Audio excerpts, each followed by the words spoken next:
الصلاة والسلام عليك يا رسول الله.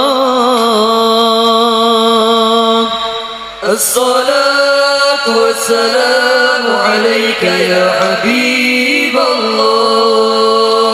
طلع البدر علينا من ثنيات الوداع. السلام عليكم ورحمة الله وبركاته.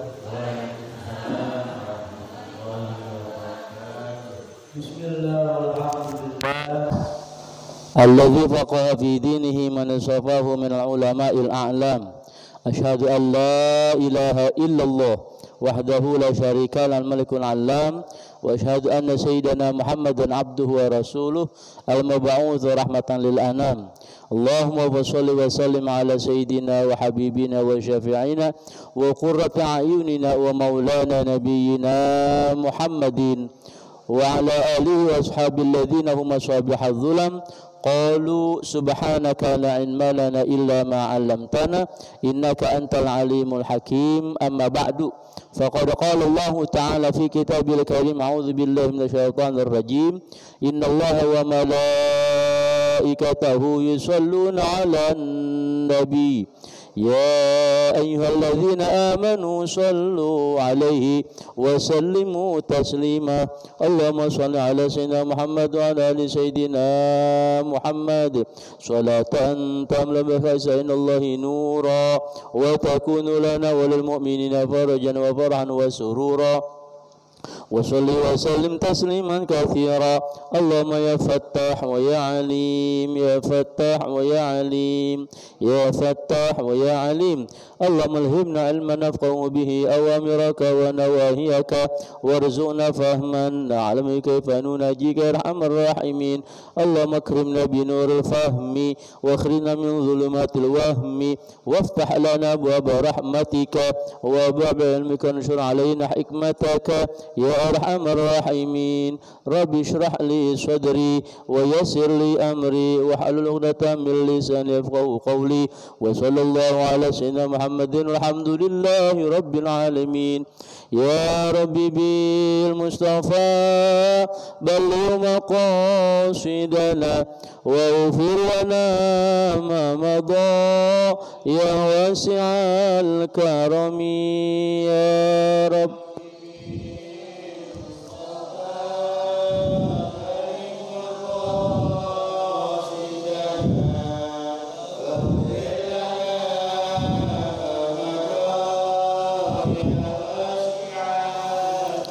الحمد لله الذي قد وفق للعلم خير خلقه وللتقى.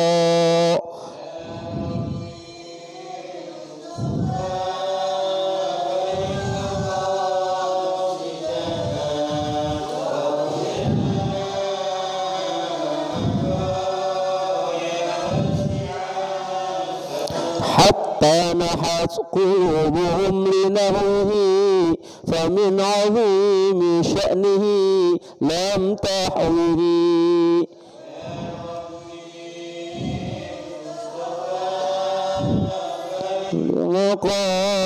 مقاصدنا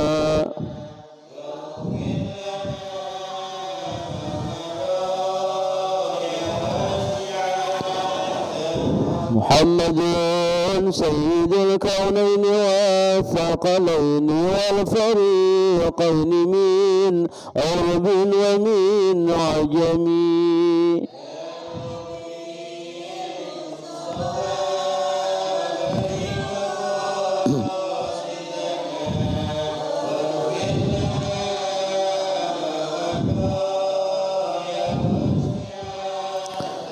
هو الحبيب الذي ترجى شفاعته لكل هول من الأهوال مقتحم يا رب. بلغ مقاصدنا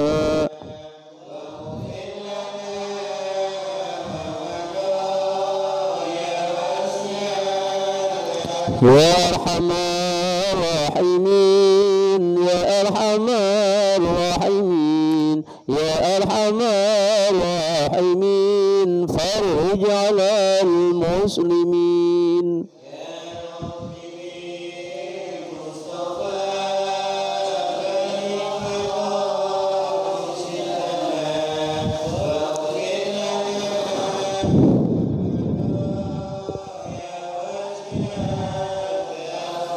اللهم صل وسلم وبارك عليه وعلى آله القدر حضرة النبي المصطفى رسول الله صلى الله عليه وسلم ثم إلى حضرة آبائه وإخوانه من المرسلين والصحابة والتابعين وتابع التابعين ومن تبعهم بإحسان إلى يوم الدين ثم إلى جميع أئمة المسجد الأربعة المقلدين في الدين وإلى جميع أولياء الإسلام والصالحين خصوصا سلطان الأولياء شيخ عبد القادر الجيلاني وإلى سلطان العلماء شيخ سيد بن عبد السلام وإلى حجة الإسلام أبو حامد بن محمد بن محمد الغزالي وإلى جميع أولياء التسعة وإلى جميع سلسلة الطريقة وقدر الشابندية ورسول مظهرهم أن الله يريد درجتهم في الجنة وإلى أصحاب المولى إلى أصحاب الراتب أن الله يريد درجتهم في الجنة ونزل علينا من بركاتهم وعلومهم وأنوارهم وأسرارهم ونفعهم الدين والآخرة ثم إلى جميع المسلمين والمسلمات والمؤمنين والمؤمنات من مشارق الأرض إلى مغاربها برها برنا مكان خصوصا آباءنا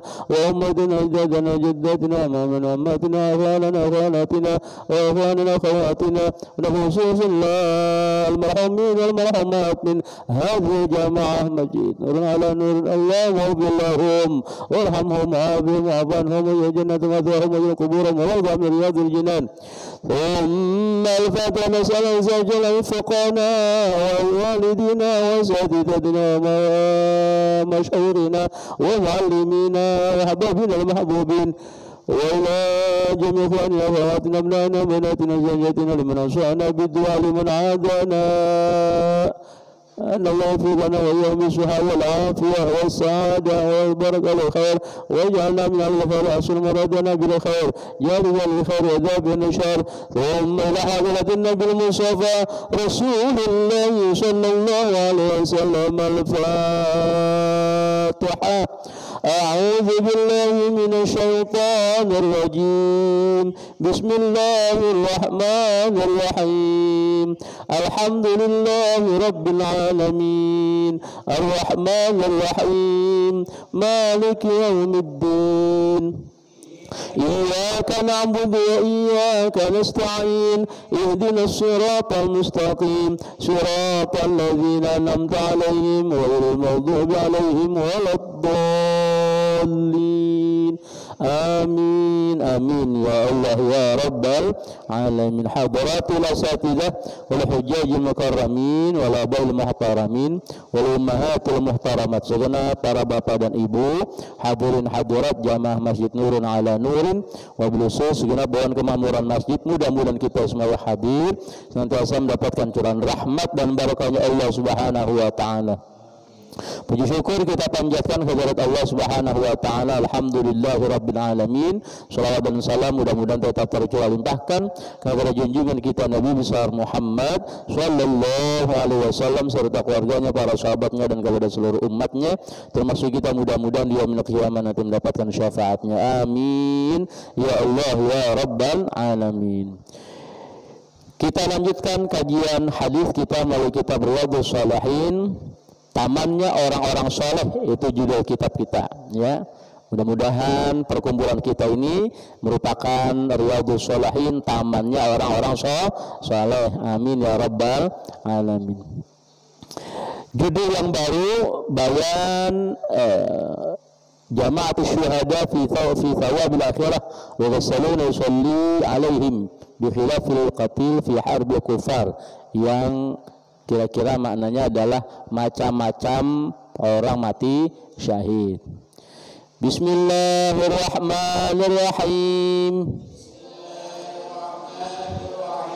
An Abu Hurairah radhiyallahu anhu qala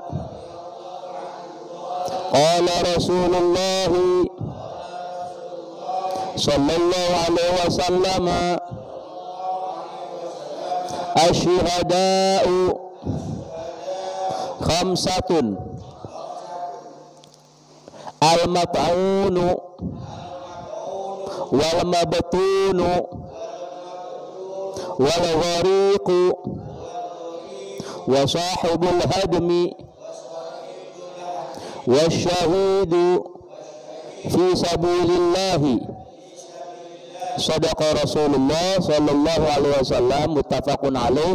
Riwayat Imam Bukhari dan Muslim. Sahabat hadisnya berasal dari sahabat Rasul Abu Hurairah. Beliau berkata, qala Rasulullah sallallahu alaihi wasallam, bersabda baginda Rasul sallallahu alaihi wasallam, asyuhada'u, jama dari syahid, orang yang mati syahid. Syuhada, orang-orang yang mati syahid. Khamsatun, itu ada 5. Al-mat'unu, yang pertama adalah orang yang terkena wabah, ya, taun. Wal mabtunu, orang yang kena sakit perut, pokoknya yang berasal dari perut lah penyakitnya. Wal ghariqu, orang yang tenggelam. Wa sahibul hadmi, gempa bumi atau bencana alam. Wasyahidu fi sabilillah, dan orang yang mati syahid di jalan Allah. Ibu bapak, yang menarik hadis ini pernyataan Nabi tentang macam-macam orang mati syahid. Beliau nyebutinnya 5. Kenapa sih nggak sampai 6, 7, 10 gitu, ya? 5. Jadi bapak ibu, angka 5 ini luar biasa, ya. Banyak hal yang kita mesti perhatikan, ya. Yang pertama pastinya adalah rukun Islam yang jumlahnya 5. Kemudian kaitannya dengan mati syahid yang sering kali kita bahas di dalam kajian usul fikih, ada 5 perkara yang Allah pelihara untuk kita. Manakala kita pertahankan 5 perkara ini, ya kita mati syahid. Yang paling rendahnya adalah harta. Di atas harta itu keluarga atau kehormatan, ya. Di atas keluarga atau kehormatan itu adalah jiwa. Tidak, jiwa apa akal? Akal dulu. Yang keempatnya, yang nomor 2 paling tinggi adalah akal, ya. Apa tadi saya bilang? Ketiga akal, ya. Keempatnya jiwa. Kelimanya agama. Ulangi lagi, ya. Malum belum minum kopi.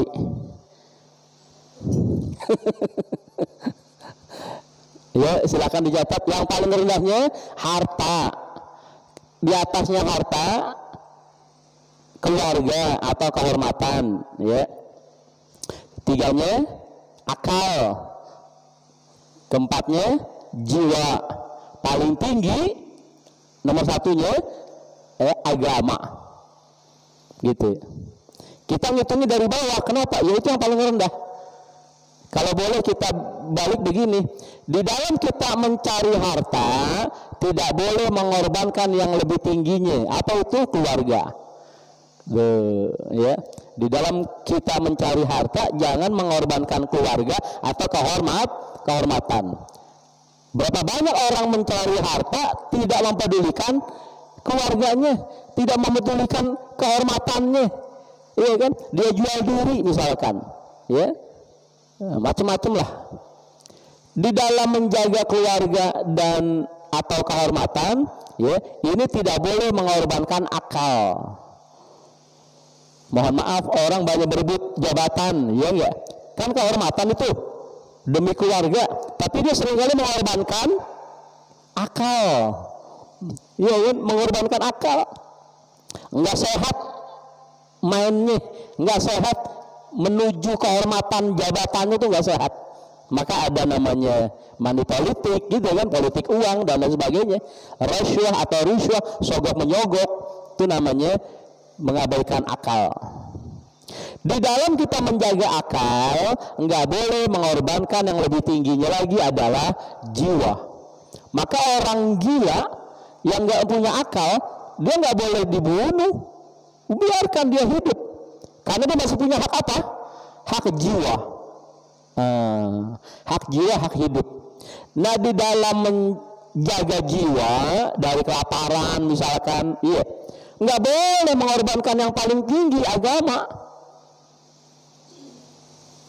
Kemarin saya baru baca berita, itu sudah mulai banyak tuh, namanya siapa kalau nggak salah, ya, ada prapto-praptonya itu, ya, itu sudah menyebar, ya, sudah menyebar. Dia datang ke masjid-masjid, ingin, mohon maaf, memeluk agama Islam. Tapi habis gitu kemudian dia banyak minta gitu, ya. Ujung-ujungnya berita itu judulnya penipuan berkedok masuk ke dalam agama Islam, gitu. Penipuan berkedok masuk agama Islam. Ini namanya apa? Boleh jadi dia sedang mempertahankan jiwa, begitu, iya kan? Tapi mengorbankan agama, gitu. Atau kalau dulu orang-orang kelaparan, iya kan, kelaparan saking laparnya, kemudian dia biarkan agamanya dijual, gitu. Dia korbankan jiwa, dia bela jiwa biar kenyang perutnya, gitu. Tapi dia korbankan akal, agama, gitu. Bahwa orang yang kelaparan boleh makan bangke, iya, itu adalah dispensasi. Dia mempertahankan jiwa, tapi kemudian tidak mengorbankan agama. Kenapa? Karena dia menggunakan dispensasi dan agama menyediakan. Yang nggak boleh adalah dia mempertahankan jiwa karena kelaparan, kemudian agamanya dia jual, gitu.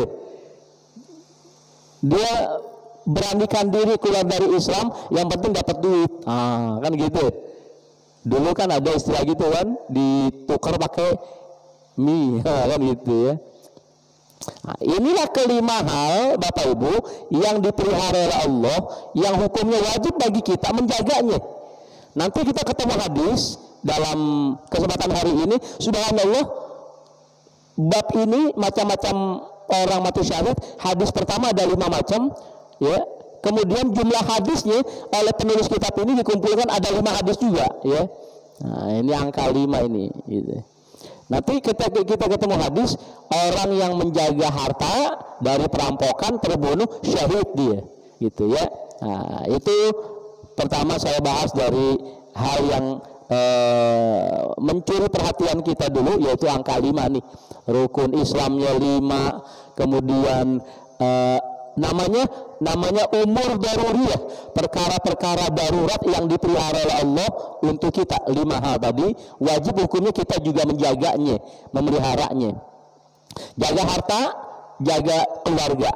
Maka keluarga ini kalau orang-orang memahami betul, ini nggak gampang-gampang bubaran, iya kan? Nggak gampang-gampang bubaran. Kenapa? Hukumnya wajib dia jaga keluarga, apapun, ya, sampai betul-betul sudah tidak ada jalan keluar, ya. Kemudian jaga akal, kemudian jaga jiwa dan jaga agama. 5 hal. Apa saja orang-orang mati syahid itu? Yang pertama, al-mat'unu adalah orang yang terkena wabah. Kita berdoa di era wabah COVID-19 begini. Kemarin banyak saudara-saudara kita yang pastinya memang cukup banyak jumlahnya, saya sudah tidak tahu lagi berapa yang menjadi korban daripada wabah COVID-19 itu, ya kan? Kita doakan mudah-mudahan mereka semua tergolong syuhada, orang-orang mati syahid karena terkena wabah, gitu ya. Ini namanya wabah nih.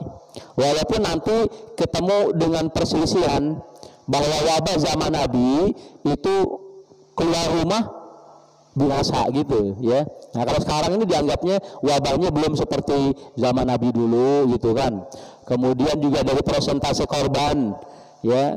Nah, ini udah masuk perdebatan kemarin dah itu, ya, dianggap mesti ada lockdown, ada PSBB, segala macamnya. Itu kalau sudah persentasenya 10 atau 13% dari jumlah penduduk yang tewasnya, gitu. Nah, kalau kemarin baru berapa ratus, berapa ribu, gitu.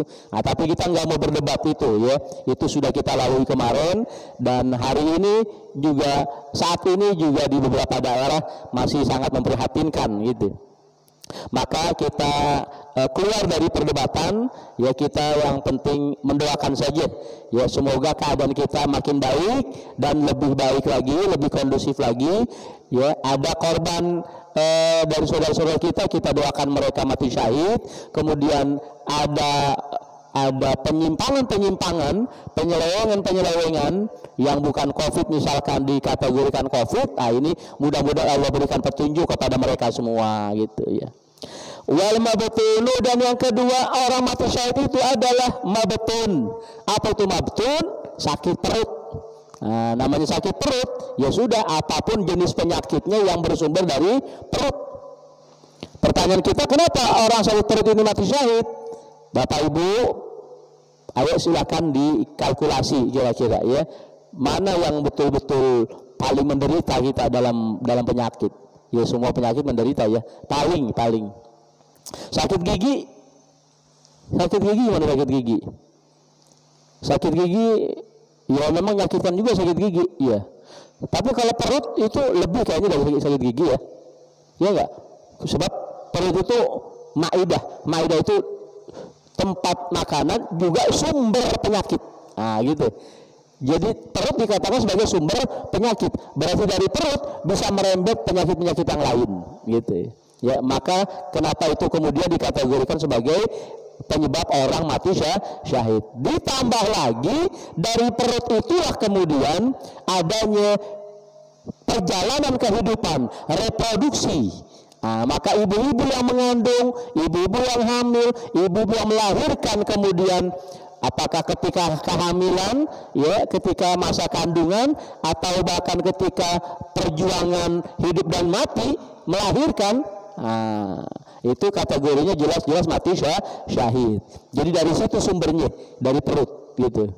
Dari perut seorang ibu yang ingin melahirkan, kemudian juga dari perut sumber-sumber makanan ataupun sumber-sumber penyakit yang ada dari perut, itulah yang menyebabkan dia masuk kategori mati syahid ya. Kalau udah perut iya nggak enak semuanya. Kalau udah perut nggak enak semuanya. Sakit gigi masih bisa jalan. Kalau perut sakit gigi masih bisa jalan, masih bisa kan? Kalau perut udah blebek begitu, jalan juga malas, jalan juga gimana, tersiksa juga ya. Saya kira saya setuju, ini perut memang menjadi sumber penyakit gitu ya. Wal ghariqu, dan yang ketiga orang mati syahid itu sebabnya adalah tenggelam ya. Alhamdulillah kemarin saya Kamis dari laut itu, subhanallah ya, arah pulangnya itu dari Pulau Pramuka ya, Kamis jam 4:30 kita ngelihat langit itu kayak bertembok gitu, arah ke daratan gitu dari Pulau Pramuka. Langit itu udah kayak bertembok, gelap sekali itu. Dan memang masih ingat Bapak Ibu, Kamis kemarin kayaknya rata deh Kamis kemarin tuh ya cuacanya ya. Ya Allah, kemudian menjelang maghrib itu, menjelang malam lah jam-jam 5:30, jam 6 itu ombak sedang luar biasanya ya. Kita berenam ya di situ, semua pada diem. Saya ngeliatin kaptennya juga kayaknya bingung juga dia ya. Alhamdulillah akhirnya sampai selamat gitu ya.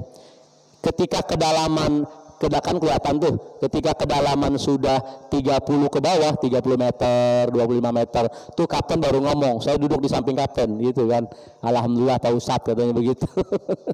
Ya, ombaknya udah mulai tenang. Tadi tuh saya ngeri juga itu, waktu kedalaman masih 90 meter. Itu ombaknya, ya Allah. Maka kapalnya itu sering berhenti gitu ya, karena nggak boleh lawan ombak gitu kan. Tapi kata pakar ya, selama ombak begitu-gitu doang masih aman. Yang bahaya kalau sudah ombak-ombak yang menggulung, wah itu yang ngeri ya. Alhamdulillah namanya petualang ya, ngerasain baru kali itu ya, situasi yang paling mencekam juga ini. Warik ya, tenggelam, baik tenggelam lautan kayak tenggelam di kali kayak gitu kan ya, atau dulu saya kecil suka main di galian septic tank. asal hujan gitu, yang belum digunakan asal hujan, wah enak tuh ya berenang di kotak segitu aja gitu. Ada nggak yang tenggelam bocah-bocah? Ada, berita belum lama itu ya kan, gara-gara dia main di genangan air, nggak tahu ada kabel-kabel, ya kesetrum, ada, ya hitungannya tenggelam juga gitu. Wasahibul hadmi, yang keempat adalah karena gempa bumi. Gempa bumi juga nanti bisa dikiaskan kepada musibah bencana alam yang lain, ya. Banjir bandang apalagi tadi, banjir sudah tadi nomor 3 gitu kan. Gempa bumi, tanah longsor juga termasuk ya, tsunami apalagi tsunami ya. Jadi bencana alam pokoknya. Yang kelima, syahid fi sabilillah adalah orang yang mati syahid di jalan Allah. Nah, nanti kita akan dapat penjelasan mati di jalan Allah ini yang bagaimana ya. Mudah-mudahan. Silakan Ustaz nomor 2.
Sadaqa Rasulullah sallallahu alaihi wasallam.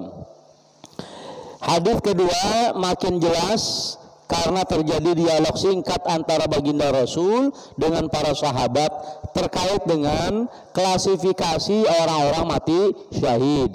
Masih berasal dari sahabat Abu Hurairah, beliau berkata telah bersabda baginda Rasul sallallahu alaihi wasallam, Rasulullah bertanya kepada para sahabatnya, "Ma ta'udduna syuhada fikum?"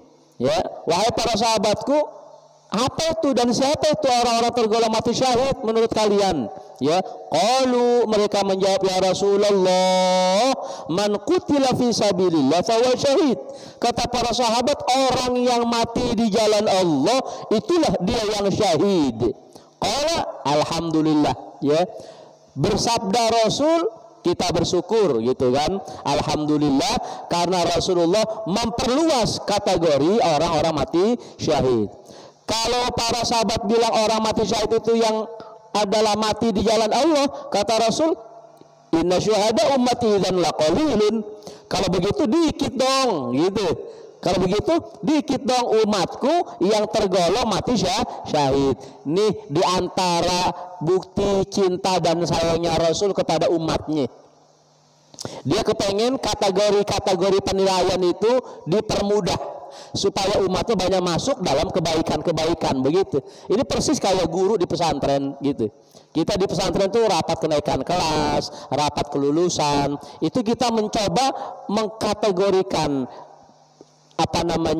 rentan nilai ya, itu supaya yang terbaik, supaya anak nanti bisa masuk kategori mumtaz, cum laude gitu kan, istimewa begitu. Nah, itu kita guru-guru seneng gitu, karena anak nilainya masuk gitu. Contoh misalkan kalau kita pasang nilai mulai dari 91 sampai 100 baru dapat nilai cum laude atau mumtaz atau istimewa, maka persis kata Nabi, nanti para santri kita dikit dong yang dapat nilai istimewa begitu. Maka kemudian nilainya diturunin mulai dari 86. Dari 86 sampai dengan 100 itulah nilai yang istimewa. Maka alhamdulillah ketika santri kita dapat nilai 87, 88 ya, apalagi 90, maka dia dapat nilai istimewa. Nah, persis kayak Nabi nih. Ya, kita ngikutin gaya Nabi. Jadi beliau merasa rugi kalau kategori orang mati syahid itu hanya yang mati di jalan Allah. Kalau begitu dikit nanti umat yang mati syahid. Maka kemudian para sahabat bertanya, "Faman ya Rasulullah? Kalau begitu siapa aja ya Rasul yang mati syahid?" Qala Rasulullah menjawab, "Man qutila fi sabilillahi fa huwa syahidun." Itu jelas, orang yang mati di jalan Allah dia syahid. Dan waman mata fi sabilillah fa huwa syahid, siapa yang mati di jalan Allah, tadi pertama terbunuh ya, terbunuh di medan tempur ya, di jalan Allah dia mati syahid. Yang mati di jalan Allah, nah ini nomor 2-nya Bapak Ibu diperjelas. Kalau tadi kan man qutila, siapa yang terbunuh, dibunuh baik di medan tempur, medan perang, ataupun di medan perkelahian antara kita pemilik harta yang mempertahankan harta dari perampokan. Itu namanya kutila, ya kan? Ini orang kaya sedang mempertahankan harta, kutila, dibunuh oleh perampok, syahid. Dan man mata fisabilillah, orang yang tewas di jalan Allah, meninggal di jalan Allah. Ini yang kemarin kita bahas juga adalah orang-orang yang berada di dalam thalabul ilmi. Ada seorang ulama itu disebut julukannya dengan al-haffar. Haffar itu tukang gali kubur, ibu-ibu, bapak, itu ulama besar. Ya, dia punya julukan Haffar, tukang gali kubur. Berasal dari tukang gali kubur, dia jadi ulama besar. Emang dari mana riwayatnya? Sekali waktu, ya, tukang gali kubur ini kedatangan seorang ibu-ibu. Ibu-ibu minta kepada tukang gali kubur, tolong siapkan lubang, ya. Nanti akan ada jenazah yang datang, gitu. Nggak lama kemudian selang berapa hari ya betul-betul datang seorang jenazah ya, nggak banyak yang nganterin ya, tapi kemudian ketika hendak dikubur ya, ditutup ya, itu si tukang gali kubur ini kaget yang luar biasa ya, baru saja belum tertutup ya, baru diuruk sedikit itu tukang gali kubur dia bisa melihat dalam kubur itu, dalam lubang landaknya itu ya, luas, terang gitu ya, indahnya luar biasa gambaran tukang gali kubur ini. Tapi ketika itu udah langsung pingsan ya, langsung pingsan. Ketika sudah siuman dari pingsannya, ditanya sama teman-temannya, "Kenapa kamu tadi pingsan?" Baru diceritain ya, entah siapa ini jenazah, ya, belum lagi diuruk, belum lagi dikubur, itu saya sudah melihat bagaimana kubur dia sepertinya luas, terang, indah ya, betul-betul seperti yang digambarkan dalam Quran, taman surga begitu ya. Sudah selesai dari siumannya. Enggak lama kemudian datang lagi ibu ya yang sama, minta kepada tukang gali kubur, tolong buatkan kubur lagi ya, nanti akan ada jenazah yang datang begitu. Enggak lama betul ada jenazah yang datang gitu ya. Kemudian ketika mau diuruk lagi ya, itu bagaimana? Sama kejadiannya dengan yang pertama, tapi dia udah nggak pingsan lagi karena sudah terlatih dengan yang pertama tadi ya. Itu terlihat lubang landaknya itu sepertinya luas ya, indah, terang ya. Maka segera diuruk. Kemudian ini tukang kubur buru-buru nyari mana nih si ibu gitu. Yang ngasih kabar ke saya bakal pertama minta 2 lubang untuk 2 jenazah ini. Siapa ini ibu? Ditanya, Bu, siapa ini? Ya, 2 jenazah yang ibu mintakan lubangnya kepada saya. Siapa sebenarnya itu? Si ibu menjawab, dua-duanya itu adalah putra saya, anak saya. Yang pertama, ya, itu anak saya yang sedang nuntut ilmu. Kalau bahasa kita, itu anak saya lagi nyantren. Ya Allah. Anak saya lagi nyantren nuntut ilmu. Lalu yang kedua itu abangnya tukang, ya semacam tukang kayu lah gitu. Abangnya tukang kayu, dia bekerja, kemudian upah dari kerjaannya dia untuk bantu adanya lagi thalabul ilmi. Ya Allah. Akhirnya kemudian sudah jelas, satu thalabul ilmi, kedua abang yang bantuin ngongkosin. Selang berapa waktu ini si tukang gali kubur mimpi, ya, mimpi kemudian mendapatkan berita bahwa 2 jenazah tadi itu, ya, sudah berada di sisi Rasulullah SAW di dalam taman surganya Allah Subhanahu wa taala. Akhirnya kemudian terbangun dari mimpinya, ini tukang gali kubur langsung dia pokoknya mau ngaji aja udah. Ngaji. Akhirnya jadilah dia seorang ulama besar, ya, yang di belakang namanya ada julukannya Al-Haffar, artinya tukang gali kubur, ya. Sudah banyak karya-karyanya gitu.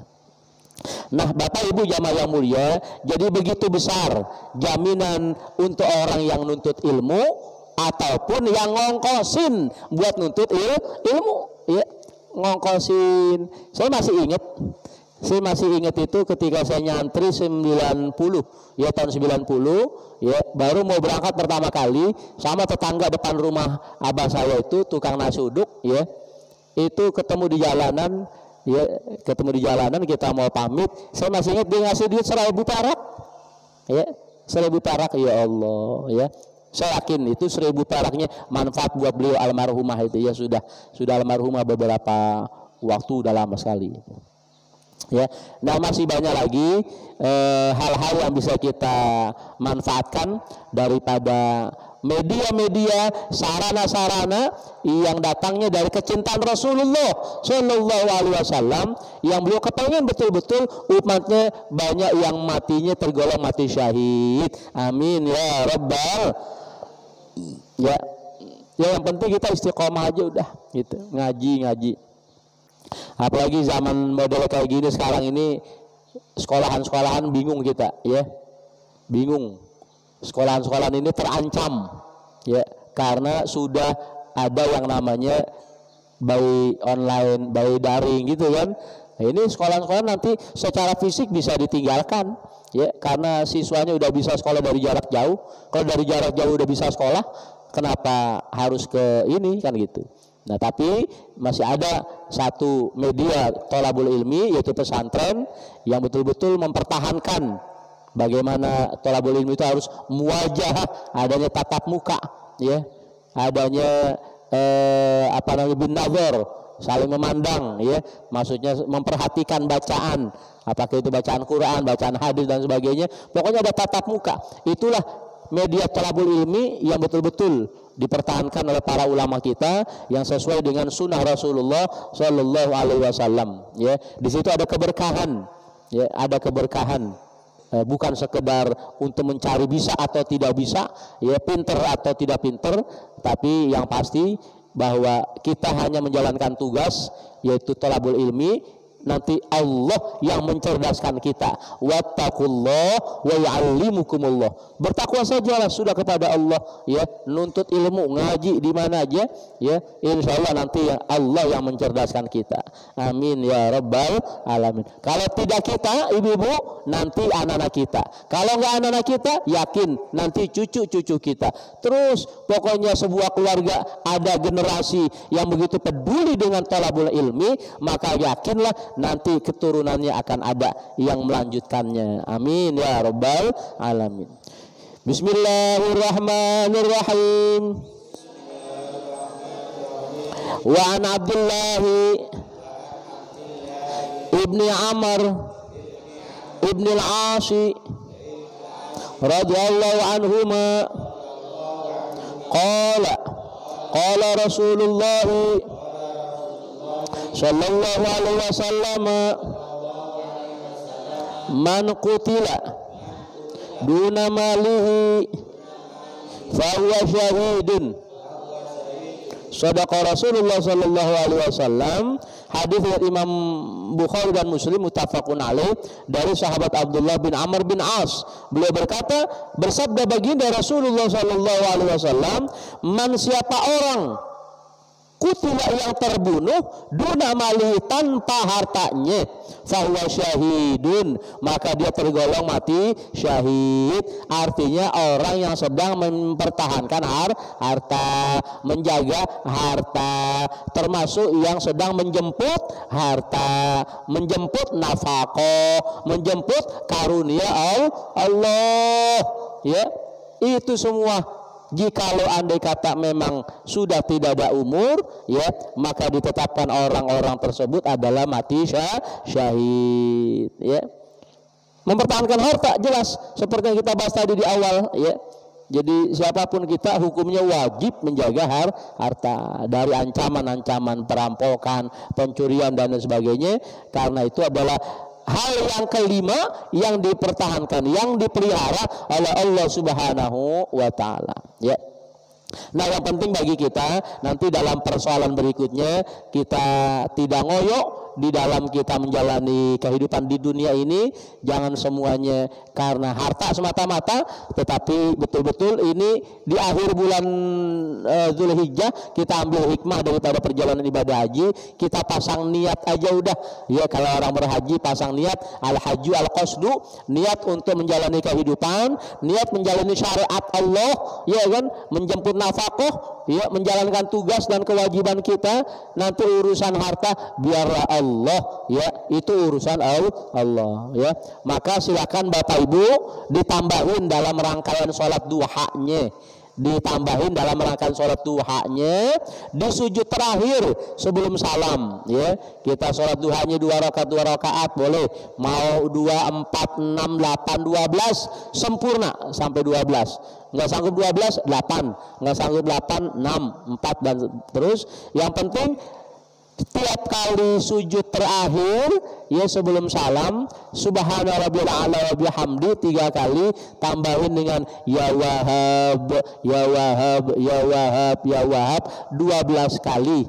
Itulah yang saya terima dari guru saya. Mudah-mudahan, kata beliau, tiap hari duit ada aja. Amin ya rabbal alamin, gitu, ya. Gitu kira-kira, ya. Tapi sekali lagi tadi saya sampaikan, ya, kita mengabdi kepada Allah bukan semata-mata harta. Kita beribadah kepada Allah, ya, bukan semata-mata ujungnya adalah duit, gitu kan. Tapi kita pengen adalah ini sebagai bentuk pengabdian. Kita ingin Allah senang sama kita, gitu, ya. Apa tanda-tanda Allah senang sama kita itu? Ya, kalau kita udah merintih, kalau kita udah mudah menjalankan ibadah, itu tanda-tanda Allah senang sama kita, gitu kan? Kita dimudahkan ibadah, kita dimudahkan bangun malam, kita dimudahkan sholat duha, kita dimudahkan baca Quran, kita dimudahkan sedekah, itu tanda-tanda Allah demen sama kita, Allah senang sama kita. Mudah-mudahan, ya, akan banyak karunia-karunia yang nggak bisa dihitung matematik oleh kita, gitu, ya, yang nggak bisa dihitung matematik oleh kita. Ya, oke. Jadi mudah-mudahan akan banyak keajaiban-keajaiban, gitu, ya. Amin ya rabbal alamin. Ibu-ibu ada mau baca nomor 4? Nomor 4 menjelaskan lagi.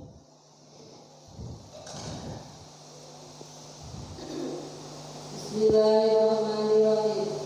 Wa an abi a'rabi sa'id bin Zaidi bin Amri bin Rufai ahadi al-asarati mas'udin lahu fil jannati radhiyallahu anhu qala sami'tu Rasulullah sallallahu alaihi wasallam yaqulu man qutila duna malihi fa huwa syahid wa man qutila duna damihi fa huwa syahid wa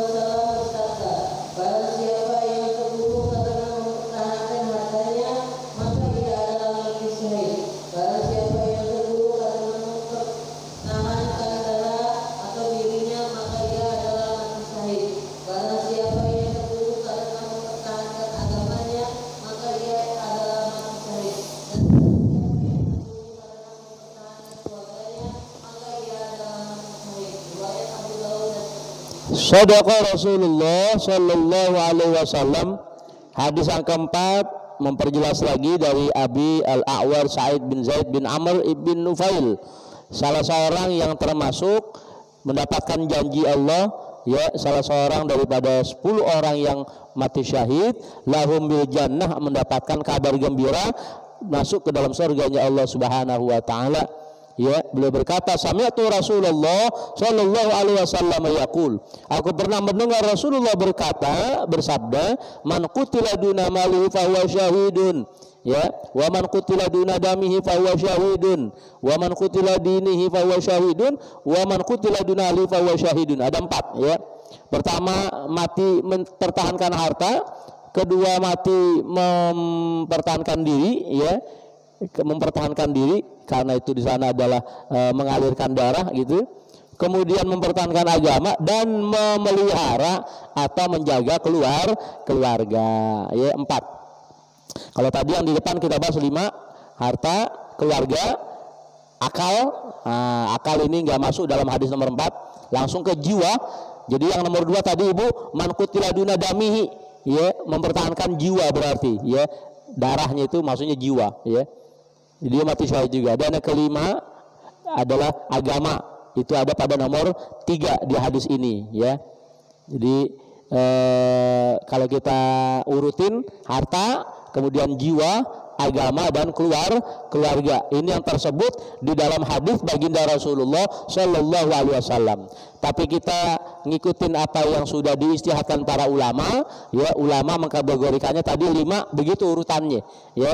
Dalam menjaga harta jangan mengorbankan keluarga atau kehormatan, dalam menjaga keluarga jangan mengorbankan akal, dalam menjaga akal jangan mengorbankan jiwa, dalam menjaga jiwa jangan mengorbankan agama. Inilah kelima hal yang sudah urut-urutannya demikian, gitu.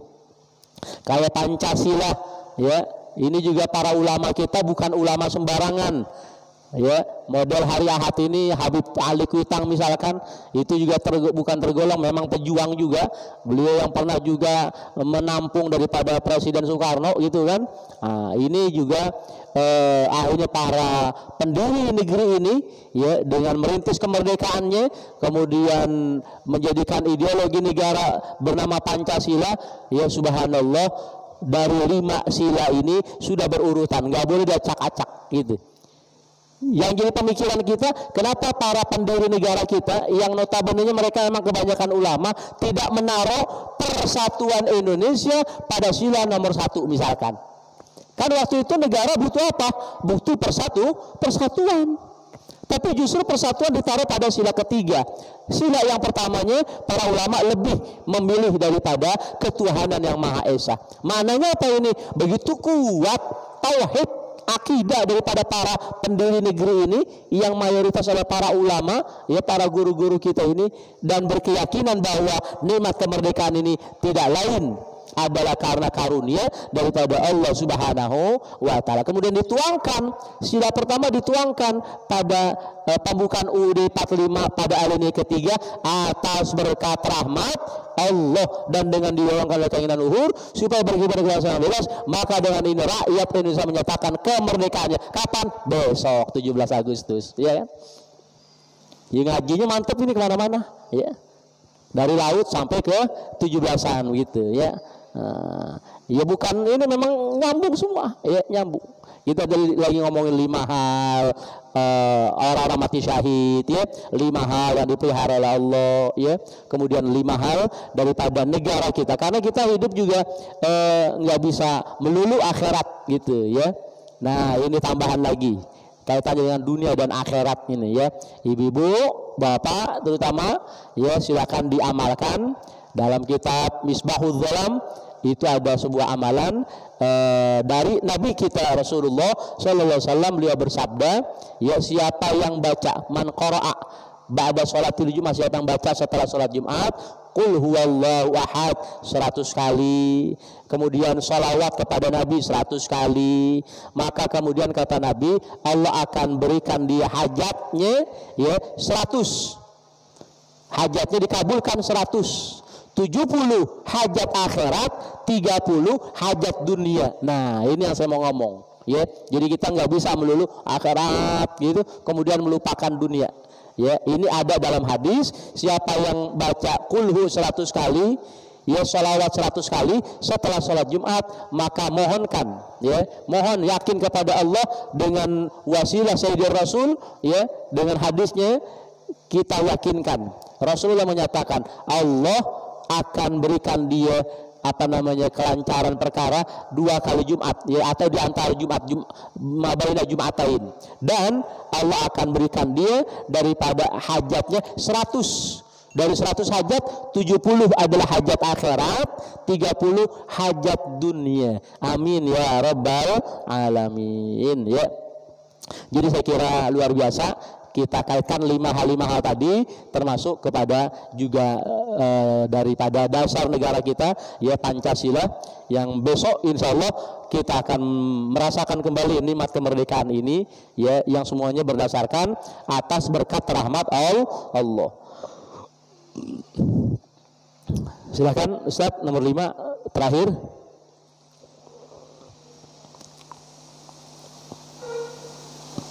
Bismillahirrahmanirrahim. Wa Abi Hurairah radhiyallahu anhu qala ja'a rajulun ila Rasulillahi sallallahu alaihi wasallam fa qala ya Rasulullah ara'aita in ja'a rajulun yuridu aqda mali qala wala tu'tihi ma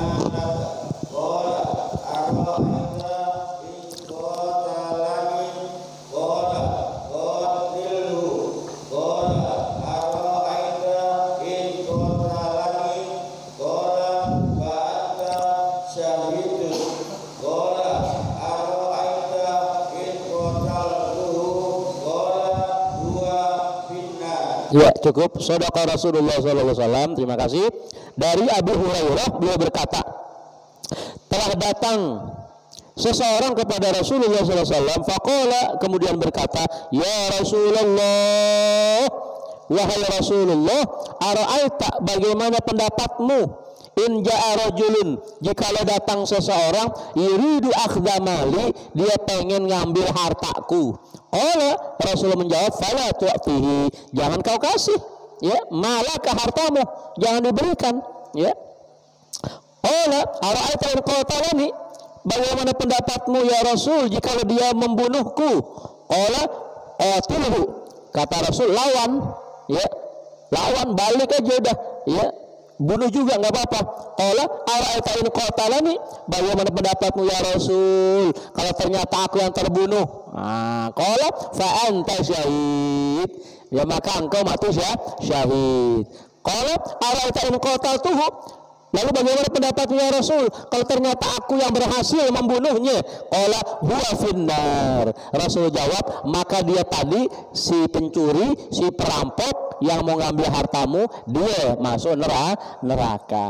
Ya Allah ya Karim, sungguh luar biasa kemurahan daripada baginda Rasulullah, kecintaan daripada baginda Rasulullah kepada kita sebagai umatnya, sehingga banyak hal yang mempermudah kita, ya, banyak hal yang membahagiakan kita dari kabar-kabarnya tadi yang kita baca, yang semuanya juga pastinya, ya, pastinya bersumber daripada Allah Subhanahu wa taala melalui wahyu-wahyunya yang tidak tertuang dalam tulisan-tulisan yang kita kenal dengan Al-Qur'anul Karim ataupun hadis-hadis qudsi, ya.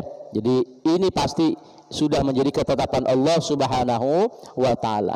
Bapak Ibu jamaah yang mulia, saya kira ini dulu 5 buah hadis yang masuk dalam satu bab pada hari ini kita bahas, macam-macam orang mati syahid.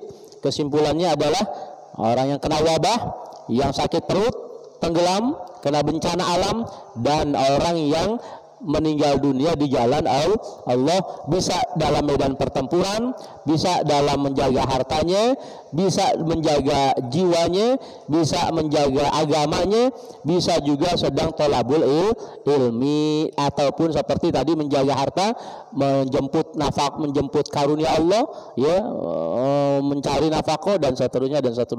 Mudah-mudahan ya semua ini ada dalam kategori kita dan keluarga kita. Amin ya rabbal alamin. Wa sallallahu ala sayyidina Muhammadin wa ala alihi walhamdulillahi rabbil alamin.